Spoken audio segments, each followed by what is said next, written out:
Hello नमस्ते मित्रों, आज का हमारा वीडियो है पाकिस्तान की पब्लिक जो रिएक्शन दी है उस पे है। अच्छी अच्छी आपके लिए क्लिप हम लाए हैं। पहली बात तो समझ जाइए, ये बातचीत होता ही नहीं अगर America was confident of victory. America is not confident of victory, बल्कि अमेरिका पिट गई है, काफी हद तक पिट गई है। 1 साल बाद यही अमेरिकी भीख मांगेंगे और पाकिस्तान से कर्जा मांगेंगे इंशाल्लाह। फिर से आ गए रे बाबा, इधर जहर खाने का पैसा नहीं है तो जा रे। क्यों वो खामखा अपना मिसाइल प्रोग्राम, डिफेंसलेस हो जाएंगे। उनके पास न्यूक्लियर वेपन्स नहीं है इजराइल के खिलाफ, और उनके पास अब ये कह जो उनकी शराइत है वो माने ताकि ईरान के पास कभी भी न्यूक्लियर पावर या न्यूक्लियर बम जो है वो ना आ सके।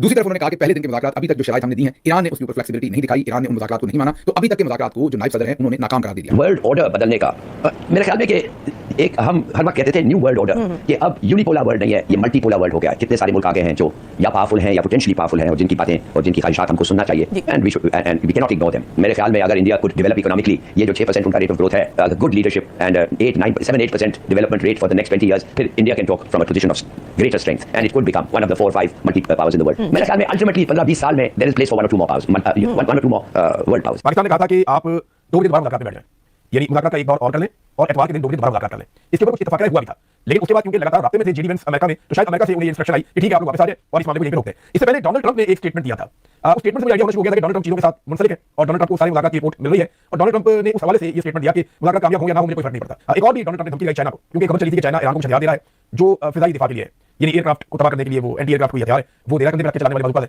और वो हेलीकॉप्टरों को और एयरक्राफ्ट को या ड्रोन को निशाना बना सकते हैं। तो चाइना ऐसे कुछ हथियार ईरान को दे रहा है, दावा किया गया। लेकिन बाद में अमेरिकी सदन ने इस पे धमकी लगाई और उन्होंने कहा कि